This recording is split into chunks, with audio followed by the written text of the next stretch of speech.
নমস্কার, জজবার 24 বাংলায় আপনাদের স্বাগত। আপনাদের সঙ্গে আছি আমি মধুমিতা।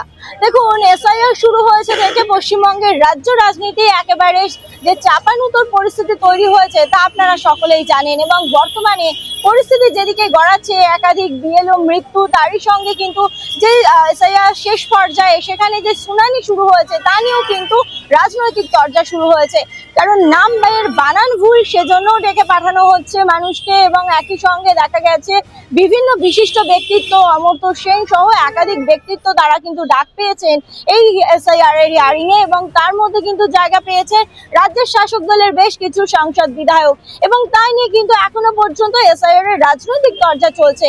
এবং 26-এর নির্বাচন একেবারে দোরগোড়া, এবং তার আগেই আমরা দেখলাম যে খোদ মমতা বন্দ্যোপাধ্যায় তিনি কিন্তু সুপ্রিম কোর্টে সওয়াল করেছেন, এবং বিএলও মৃত্যু সহ এই যে নামের ভুলের জন্য মানুষকে ডেকে পাঠানো হচ্ছে, এই হয়রানির বিষয়টি তিনি কিন্তু সামনে এনেছেন প্রধান বিচারপতির, এবং সেই বিষয়ে কিন্তু আগামী সোমবার কিন্তু আবারও শুনানির ডেট দেওয়া হয়েছে। কিন্তু এই বিএলওদের পাশে দাঁড়াতে তৈরি হয়েছিল কলকাতায় বিএলও অধিকার রক্ষা কমিটি। আমরা আজ কথা বলবো তাদের সঙ্গে এবং বিএলওদের সঙ্গে যে তারা কি মনে করছেন মমতা বন্দ্যোপাধ্যায়ের উপর, তারা কতটা আস্থা রাখছেন, কতটা ভরসা রাখছেন সুপ্রিম কোর্টের উপর, তারা কোন দিকে যাচ্ছে এই আন্দোলন, কোন দিকে যাচ্ছে এই গতি, সেই বিষয়ে কিন্তু আজ আমরা কথা বলবো।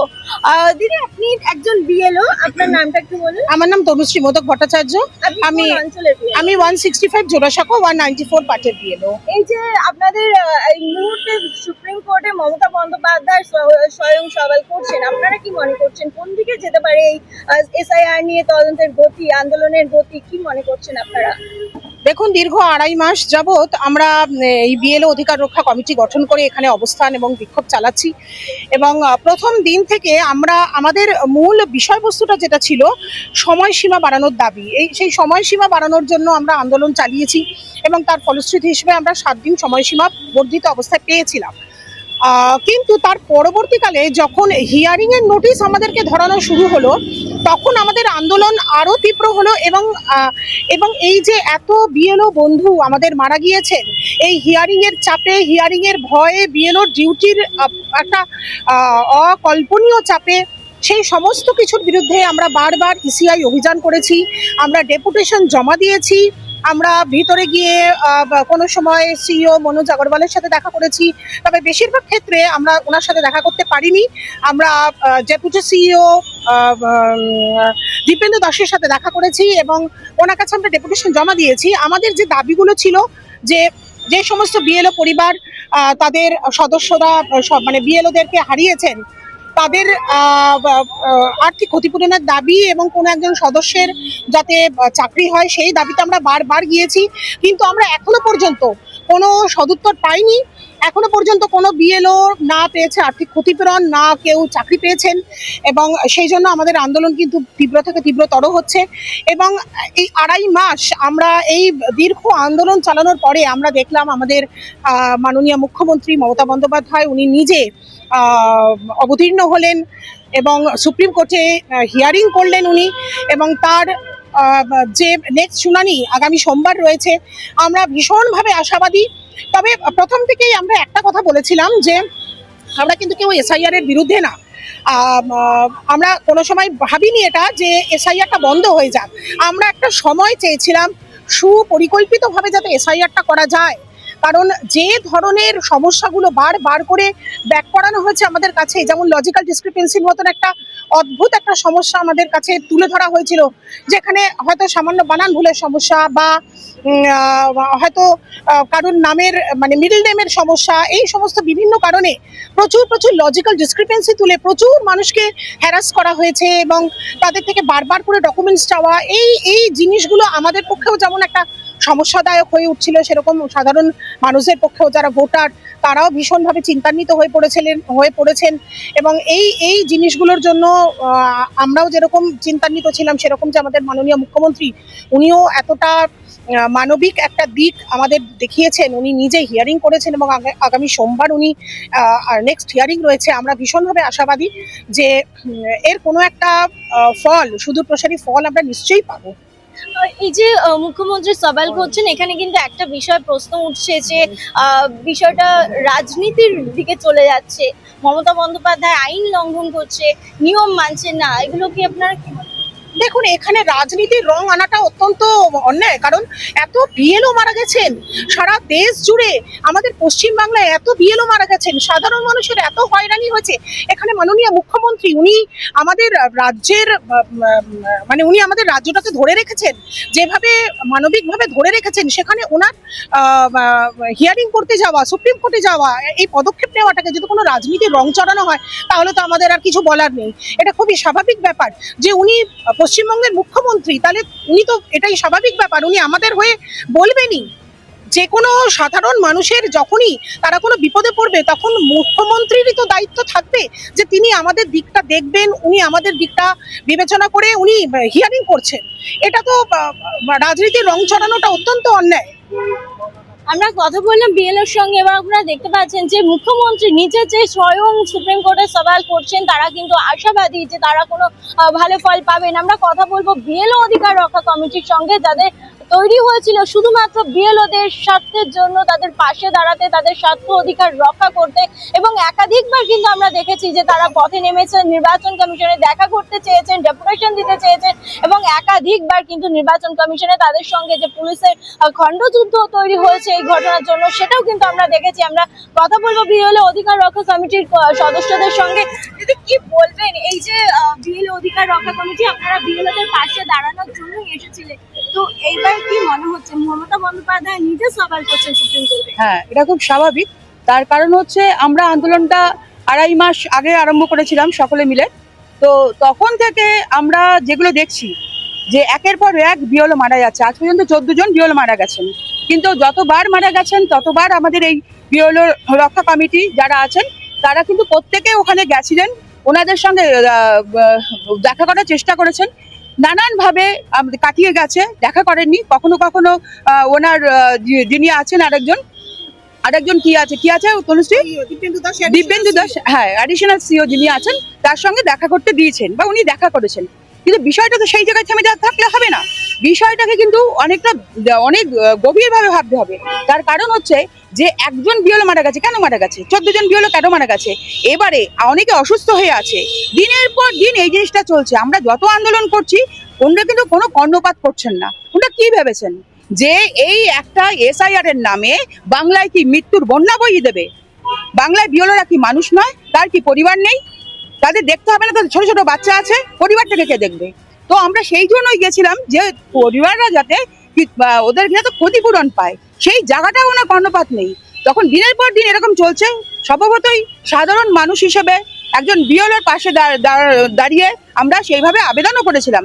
এইগুলো দিনের পর দিন খবর হয়েছে চারিদিকে, সমস্ত কিছু দেখে প্রথমেই বলছি যে মাননীয় মুখ্যমন্ত্রী মমতা বন্দ্যোপাধ্যায় উনি কিন্তু কখনো মুখ্যমন্ত্রী হিসেবে নিজেকে দেখেন না, কখনো দেখেন না যে আমি একজন মুখ্যমন্ত্রী, আমার একটা চেয়ার আছে, আমি এরকম গ্রেট একটা কিছু আমি একটা বিলং করি, এইরকম কিছু উনি দেখেন না। উনি কিন্তু সাধারণ মানুষের হয়ে সবসময় কাজ করে, আজও কাজ করে যাচ্ছে। আর আজ উনি যে দিল্লি গেছেন শুধু সাধারণ মানুষের পাশে দাঁড়ানোর জন্য, কেন কর্ণপাত করছেন না? এটা যে দিনের পর দিন অন্যায় চালিয়ে যাচ্ছে বাংলার উপরে, দিনের পর দিন অন্যায় চালাচ্ছে, একটা হয়, দুটো হয়, তিনটে হয়, করতে করতে 14টা, কোনো কর্ণপাত নেই, কোনো তাদের টনক নড়ছে না। কেন? কি কারণে? আর এবারে আর আপনারা ভালোভাবে খোঁজ খবর নিয়ে দেখবেন, যত মাইক্রো অবজারভার আছে সব হচ্ছে নন বেঙ্গলিদের এখানে পাঠিয়েছে। তারা কি বোঝে? এখানে বাংলার কোনো উচ্চারণও করতে পারে না, আমি আছিও বলতে পারে না, আমি আছে এরকম করে কথা বলে। তারা কোথায় বন্দ্যোপাধ্যায়, কোথায় চট্টোপাধ্যায়, এইরকম ধরনের কোনো রকম তাদের জানা নেই। এবং আর তার চাইতে বড় কথা আমি আবার বলি যে 2002 সালেও তাদের নাম আছে, কিন্তু তাদের আনমার্ক করে দেওয়া হয়েছে। কেন? ওই যে 2002 সালে যারা মানে যাদের গ্রামের সামান্যতম ভুল দেখাচ্ছে, ওটা কি আপনি আমি কি ফিল আপ করেছিলাম? আমরা ফিল আপ করে জমা দিয়েছিলাম। ওটা টাইপ কারা করেছে? নির্বাচন কমিশনের লোকরা করেছে। তো যদি কোনো ভুল থেকে থাকে তাহলে ওদের লোকের ভুল, তার জন্য সাধারণ মানুষ কেন প্রবলেমে পড়বে? কি কারণে প্রবলেম পড়বে? এই সাধারণ ব্যাপারগুলোকে উনি দেখছেন না। বাধ্য হয়ে যখন দেখছে সমস্ত কিছু সীমা ছেড়ে যাচ্ছে, এর আর কথা শুনছে না, তখন কিন্তু উনি আমাদের গার্জিয়ান হিসেবে, ঠিক আছে, যে সাধারণ মানুষের পাশে দাঁড়ান, এটাই ওনার রক্তে আছে। উনি নিচে একদম গ্রাসার লেভেল থেকে উঠে এসে আজকে মুখ্যমন্ত্রী হয়েছেন। উনি জানে সাধারণ মানুষের ব্যথাটা ঠিক কোন জায়গায়, কি করলে সাধারণ মানুষ যখন পায়ে পিষে দেয়, সেই দিন দিদি দুর্গার মতন গিয়ে সেখানে দাঁড়ায়। দিদি 10 হাতে দুর্গার মতো সেখানে গিয়ে দাঁড়ায়, এবং উনি যে সমস্ত সওয়াল জবাব ওখানে তিনি করেছেন, যেমন ভাবে চলছেন, এবং আগামী দিনে আমরা ভীষণভাবে আশাবাদী যে ওনার আন্দোলন মানে জয়। ওনার যে লক্ষ্য থাকবে, লক্ষ্য উনি নিক্ষেপ করবেই, কেউ আটকাতে পারবে না। উনি সুপ্রিম কোর্টে গেছেন, কিছু না কিছু ভালো খবর অবশ্যই আসবে, আমরা ভীষণভাবে আশাবাদী। দিদিকে সবসময় স্যালুট, অন্তরের অন্তঃস্থল থেকে ধন্যবাদ। সবসময় জানি যে দিদি, আমরা যেন এরকম, আমরা বলে না, সাধারণ মানুষ যেন সব সময় আপনার এরকম সহযোগিতা পায়। দিদি, আপনি কি বলবেন যে সুপ্রিম কোর্টের উপরে কি ভরসা আছে? কোন দিকে যেতে পারে বলে মনে হয় এসআইআর সংক্রান্ত যে মামলা? দেখুন, আমাদের মুখ্যমন্ত্রী মানে আমাদের পশ্চিমবাংলার মুখ্যমন্ত্রী, ধরে নিন আমাদের পশ্চিমবঙ্গটা যদি একটা দেশ হয়, তার রাজা বা রানী হচ্ছেন আমাদের নেত্রী মমতা বন্দ্যোপাধ্যায়। আমাদের মুখ্যমন্ত্রী আমাদেরকে সবাইকে ছাতার তলায় রেখেছেন, যেমন একটা বটগাছ ছাওয়া হয়ে সবাইকে ছাওয়া দান করে, তাকে রোদ বৃষ্টির হাত থেকে বাঁচায়, ঠিক মমতা বন্দ্যোপাধ্যায় আমাদেরকেও সেই রকম বিভিন্ন বিপদের হাত থেকে আমাদেরকে বাঁচান। আমাদের সামনে যখন এসআইআর একটা যমদূতের মতন এসে দাঁড়িয়েছেন, উনি যখন আমাদের পশ্চিমবঙ্গের মানুষের গণতান্ত্রিক অধিকারটা কেড়ে নিচ্ছেন, ঠিক সেই মুহূর্তে আমাদের দেবী রূপী মাননীয় মুখ্যমন্ত্রী মমতা বন্দ্যোপাধ্যায় তিনি সুদূর দিল্লি চলে গিয়েছেন আমাদের মানুষদের, এই বাংলার মানুষের গণতান্ত্রিক অধিকার কেড়ে নেওয়ার জন্য। এই গণতান্ত্রিক অধিকারটা কে কেড়ে নিচ্ছে? ইসিআই। তিনি হচ্ছেন বিজেপির জামা গায়ে পরে উনি ষড়যন্ত্র করে আমাদের বাংলার মানুষের গণতান্ত্রিক অধিকারটা কেড়ে নেওয়ার চেষ্টা করছেন। এবং এখনো আজকের আমরা ৭৬তম দিনে এসেছি ধর্ণা মঞ্চে আমাদের, সেখানে এসেও আমরা দিনের পর দিন দেখতে পাচ্ছি যে বিভিন্ন জায়গা থেকে, বিভিন্ন মানে অঞ্চল থেকে, বিভিন্ন দেশ থেকে, বিভিন্ন জেলা থেকে মানুষরা, বিএলওরা তারা কাজের চাপে মারা যাচ্ছেন, অসহায়ভাবে কেউ প্রাণত্যাগ করছেন, কারো প্রাণহানি হচ্ছে। তার জন্য একমাত্র দায় হচ্ছে এই ইসিআই গোপনে বিজেপির সঙ্গে আতাত করে কিছুতেই তিনি আমাদের কথা শুনছেন না। আমরা তো ওনার সঙ্গে যুদ্ধে লিপ্ত হতে আসিনি, আমরা নিজেদের একটা সার্বিক দাবি নিয়ে এসেছি যে আমাদের কেন গণতান্ত্রিক অধিকারটা কেড়ে নেওয়া হচ্ছে, কি কারণে। আজকে যদি নামের বানান ভুল থাকে, আজকে যদি কারোর কোনো কিছু মিসম্যাচ না করে, তার আগের নামের সঙ্গে বর্তমান নামে যদি মিল না থাকে, সেটা তো আমরা সাধারণ মানুষরা করিনি, বা আমাদেরকে যাদেরকে বিএলও সাজিয়ে দাঁড় করানো হচ্ছে তারা তো করেনি, করেছে তো নির্বাচন কমিশনের লোকজন। তাহলে তাদের ভুলটা কাদের? তাদের নিশ্চয়ই। তাহলে সেই ভুল থেকে তারা কিছুতেই নিজেদের জায়গা থেকে সরে দাঁড়াচ্ছে না। তার জন্যই আমাদের নেত্রী মমতা বন্দ্যোপাধ্যায়, আমাদের মুখ্যমন্ত্রী, যারা দিল্লি গিয়েছেন সওয়াল করতে। আমরা তার সওয়ালে যখন করেছিলেন, তার রায় বার হয়েছিল, মনে হয়েছিল আমাদের একটা এটা সার্বিক জয়।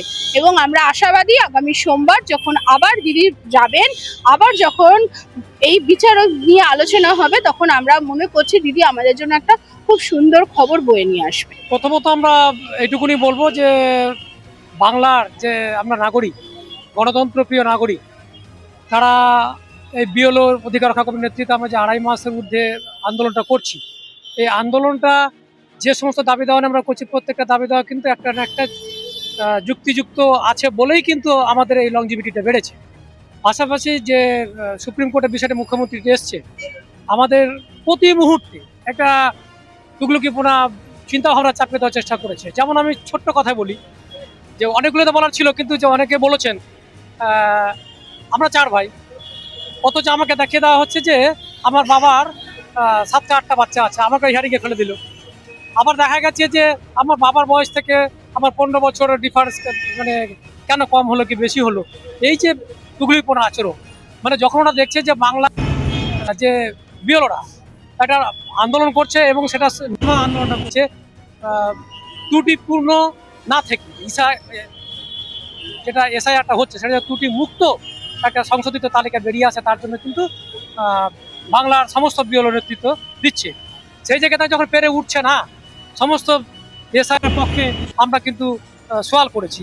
এসআইআর আমরা যে সহযোগিতা করা, সেটা সহযোগিতা যে বুথ স্তরে সমস্ত কিছু, কিন্তু একটার পর একটা যখন চাপিয়ে দিচ্ছে, তখন কিন্তু আমরা নাজেহাল হয়ে যাচ্ছি। ফলে আমার অনেক সহকলিগ তারা মারা গেছে।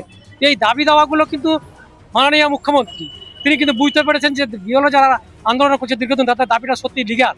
তো এই দাবিটা যখন ইসিআই শুনছে না, নির্বাচন কমিশন শুনছে না, তখন আমি অ্যাজ এ মুখ্যমন্ত্রী হিসেবে নয়, আমি একজন ব্যক্তিগত হিসেবে কিন্তু পিটিশনার হতে পারি। উনার যে শুভবুদ্ধি সম্পন্ন, উনি বাংলার যে দরদি, এটা প্রমাণ পেয়েছে যে তিনি আম পাবলিকের যে গণতন্ত্র প্রিয় মানুষের গণতন্ত্র রক্ষার, সংবিধান রক্ষার জন্য যে লড়াই, সে লড়াইয়ের জন্য তিনি দাবি দেওয়া তুলেছেন সেই সুপ্রিম কোর্টে। এবং তিনি যে যুক্তিগুলো ব্যাখ্যা করেছেন, সেই যুক্তিগুলো এমন কোনো ভারতবর্ষে কোনো লোক নেই যে সেটাকে অযুক্তি বলতে পারে। সুতরাং যারা বলছে গণতন্ত্র বিরোধী বা সংবিধান বিরোধী একটা পথ হোল্ড করে যাচ্ছে, এটা রাজনৈতিক মস্তিষ্ক নিয়ে ওনারা বলছেন, কিন্তু মমতা ব্যানার্জি রাজনৈতিক মস্তিষ্ক নিয়ে কিন্তু যাননি। তিনি বাংলার হয়ে, বাংলার গণতন্ত্র প্রিয় মানুষের হয়ে সংবিধান রক্ষার ক্ষেত্রে তিনি দাঁড়িয়েছেন এবং যতগুলো পয়েন্ট তিনি ব্যাখ্যা করেছেন, তুলে ধরেছেন সুপ্রিম কোর্টে। আমরা যা শুনেছি লাইভে, তাতে করে সুপ্রিম কোর্ট চিফ জাস্টিস বা আদার্স যারা লয়াররা ছিলেন তারা সহমত পোষণ করেছেন। সুতরাং আমরা আশাবাদী যে উনার যে যুক্তিযুক্ত যে দাবি, সেটা সমর্থন পক্ষান্তরে পেয়েছি। এটা আশা করছি আগামী সোমবার যে আবার হিয়ারিংটা হতে যাচ্ছে, এটা নিশ্চয়ই বলা যেতে পারে যে যদি এটা নাকচ হতো তাহলে আর ডেট হিয়ারিংয়ে পড়তো না। আমরা নিশ্চয়ই আশাবাদী যে বাংলার যে মুখ্যমন্ত্রী, তিনি নিরপেক্ষভাবে যেটা লড়াইটা করেছেন, এই লড়াই আমরা জিতবো, বাংলার মানুষ জিতবে, গণতন্ত্র প্রিয় সংবিধান রক্ষার লড়াই আমাদের থাকবে। আমি অমিত কুমার মাইতি, দক্ষিণ কাতি বিধানসভার ৭৯ পার্টের বিএলও। আমি প্রথমে আগে ধন্যবাদ জানাবো আমাদের রাজ্যের মুখ্যমন্ত্রী, জনগণমন নেত্রী। আজকের ওনারই কথা আমরা সবাই বলবো, ওনাকে তো প্রথমে আমরা ধন্যবাদ দেবো। ওনার জন্যই বোধহয় আজকে এখনো পর্যন্ত 14 জন বিএলও মৃত্যু বরণ করার পরেও আমরা বেঁচে আছি, না হলে হয়তো আরো শয়ে শয়ে মৃত্যু দেখতে হতো। এটা প্রথম ধন্যবাদ। দ্বিতীয় ধন্যবাদ আপনাদের মতন চ্যানেল, যারা কেবলমাত্র বিএলওদের কথাগুলো তুলে ধরছে। অনেক বড় বড় চ্যানেল আছে যারা বিএলওদের কথা কোনোদিনই আজ অব্দি ঠিক করে তুলে ধরেনি, হয়তো নিয়ে গেছেন কিন্তু সেটাকে চেপে রেখে দিয়েছেন। এটা আমাদের একটা প্রতিবাদও বলতে পারে। আপনাদের যারা তুলে ধরছেন তাদেরকে যেমন ধন্যবাদ, যারা তুলে ধরছে না, চেপে দিচ্ছে, তাদের প্রতি আমাদের প্রতিবাদ। আর তৃতীয় ধন্যবাদ দেব আমাদের পশ্চিমবঙ্গের সমস্ত জনগণকে। তারা ধৈর্য ধরে অনেক অবহেলা, অনেক বঞ্চনা এবং হয়রানিকে শিকার হয়েও আজকের কিন্তু তারা দৌড়ে দৌড়ে যাচ্ছে, লাইনে দাঁড়াচ্ছে ঘন্টার পর ঘন্টা। আর আমরা বিএলওরা তো এক প্রকার 24 ঘন্টা আমরা ওয়ার্ক সার্ভিস দিচ্ছি। যেখানে আমরা 8 ঘন্টা দিতে গিয়ে হাঁপিয়ে উঠি, সেখানে বিশ্বাস করবেন না আপনারা হয়তো যারা শুনছে তারা হয়তো ভাবতে পারবে না যে রাত্রি 12টা-1টা পর্যন্ত ঘরের না খেয়ে কাগজপত্র ছড়িয়ে নিয়ে, ছেলে মেয়েদের কথা না ভেবে, তাদের পড়াশোনার কথা না ভেবে, বাজারপত্রের কথা না ভেবে আমরা টানা করে যাচ্ছি এখনো অবধি। আজও অবধি হিয়ারিং চলছে। তাদের কাছে বারবার হয়তো রিপিটেড কারোর হিয়ারিং যাচ্ছে। আমার বুথে একজন বয়স্ক দম্পতির পরিবার দুবার হিয়ারিং পেয়েছে। তারা 2002 সালে তারা নিজেরা ভোট দিয়েছে 4 জন তাদের যে সদস্য, তা সত্ত্বেও তাদের নাম এসছে। কেন জানেন? তাদের নামের আগে ইয়া যোগ করে দেওয়া হয়েছে। এই যোগটা কে করেছে, এই প্রশ্নটা যদি ইসিআই নিজের কাছে একটু আত্মসমালোচনা করতো, তাহলে বোধহয় পশ্চিমবঙ্গের প্রতি তারা সদয় হতো। আজকের আমাদের মাননীয় মুখ্যমন্ত্রী মমতা ব্যানার্জি, যিনি আমাদের এই কথাগুলো, সমস্ত আমাদের কথাগুলোকে তিনি তার আত্মার মধ্যে নিয়ে তিনি আজকে দৌড়ে গেছেন দিল্লিতে। কেন জানেন? শুধু খালি তিনি বুঝতে পেরেছেন আমাদের কথা। আজকে তার আশায় আমরা বুক বেঁধে এখনো বেঁচে আছি এবং ওনার নেতৃত্বে আজকের পশ্চিমবঙ্গ সহ আমাদের সমস্ত জনগণ, আমরা বিএলওরা আজকের এখনো পর্যন্ত এই এসআইআর নিয়ে আমরা কিন্তু সময় চেয়ে বেড়াচ্ছি। একটু সময় দিন, আরো ভালো কাজ হবে। তাই আমাদের মমতা ব্যানার্জিও তাই চাইছে, ভালো করে কাজটা হোক, জনগণ যাতে। কমিশনকে পিছতেই হবে, উনাকে ভাবতেই হবে যে আমাদের মুখ্যমন্ত্রী বা আমাদের মমতা ব্যানার্জি কি বলছেন, এটা ভাবতেই হবে এবং ভাবার জন্যই দ্বিতীয় দিনের হিয়ারিং। এবং আপনারা দেখবেন সোমবার দিন জয় মমতা ব্যানার্জির হবে। ওনার লড়াই কোনোদিন ব্যর্থ যায়নি, ওনার লড়াই জিতবে এবং আমরা সেদিন হাসি হাঁটব। মানে সেরকম বলার কিছু নেই, সব মোটামুটি দিদিরা বলেই দিয়েছে। আপনারা কি মুখ্যমন্ত্রীর যে সওয়াল করছেন, যেখানে ভরসা রাখছেন? কারণ একদিকে কিন্তু প্রশ্ন উঠছে যে একদিকে যখন বলা হচ্ছে যে মুখ্যমন্ত্রী নজির তৈরি করলেন, সেখানে আবার কিন্তু এটাও প্রশ্ন উঠছে যে এমন কিছু করেননি, তিনি কার্যত নিজেই আইনের উপরে ভরসা রাখতে পারতেন। এটা একদমই আমার দিক থেকে তো আমি সমর্থন করছি না। তার কারণ হচ্ছে আমরা এখানে অনেকদিন ধরে বসে আছি, আমরা বিভিন্ন দিন, মানে আজকে মনে হয় 76 দিন হচ্ছে তো আমরা বিভিন্ন দাবি দাওয়া নিয়ে অনেকবার গেছিয়া অভিযান করেছি, কিন্তু কোনো রকম সুফল পাইনি, তাদের দিক থেকে কোনো রকম পজিটিভ কোনো সাড়া পাইনি। তো সেক্ষেত্রে আশা রাখা যে না পরবর্তীকালে কিছু হতে পারে ভালো, সেটা আশা রাখা মানে কি বলবো, ওটা আশা রাখা যাচ্ছে না। এবং বিএলওরা যারা স্কুলে যেতে পারছে না, মাধ্যমিক পরীক্ষা ছিল, মাধ্যমিক পরীক্ষা তারা অনেক স্কুলে অনেক বিএলওই সিঙ্গেল টিচার, তারা কোনো সিলেবাস শেষ করতে পারেনি। এবং মাধ্যমিক শুধুমাত্র মাধ্যমিক পরীক্ষার জন্য এই কটা দিনের জন্য অনেক আমাদের স্কুলেরও হেডমাস্টারকে দেখেছিলাম যে অন্তত রিকোয়েস্ট করেছে যাতে বিএলওদের এই কটা দিনের জন্য ছাড়া হয়, কিন্তু তবুও এই কদিনের জন্য তাদের ছাড়া হয়নি। মানে তারা গার্ডও দিতে পারছে না। তো আমাদের তো বিভিন্ন মানে ভীষণই আমরা সমস্যায় পড়ে যাচ্ছি স্কুল চালাতে গিয়ে। তাদের আমরা চাই যে তারা স্কুলমুখী হোক। তো সেক্ষেত্রে দিদি আমাদের হয়েছে, মানে আমাদের হয়ে বিশেষ করে বিএলওদের হয়েছে নেমেছে, আইনের পথ ধরে যে আইন কোর্টে যে নেমেছে, তার জন্য তো আমরা সবাই কৃতজ্ঞ। এবং সবাই মনে করছি যে আগামী সোমবার যে রেজাল্টটা বেরোবে সে নিশ্চয়ই কোনো ভালো সুফলই পাবে। এই আমাদের যে এই আন্দোলনটা চলছে, প্রায় 2.5 মাস ধরে এই আন্দোলন চলছে। তো এই আন্দোলনটা আমাদের করতে হলো কেন, সেটা একটা বড় প্রশ্ন। যে এত অল্প সময়ের মধ্যে এসআইআর এর মতো যে কাজটা 2002-3 সালে 2 বছর 3 বছর ধরে হয়েছিল, সেটা মাত্র 2-3 মাসের মধ্যে শেষ করতে চাইছে। তার কারণ 2026-এ আমাদের এখানে নির্বাচন, বিধানসভার ভোট। সেই ভোটটাকে টার্গেট করেই কিন্তু বিজেপি দল এবং ইসিআই একসঙ্গে প্যাক্ট হয়ে তারা এবার ঠিক করেছে যে এই রাজ্য সরকারকে সরাতে হবে। এটাই হচ্ছে মূল মন্ত্র। তো সেটা করতে গিয়ে একটা কাজ করতে গেলে প্ল্যান করতে হয়, সেই প্ল্যানিংয়ের ওদের সময় ছিল না। ফলে যা করছে সবই ভুল হচ্ছে।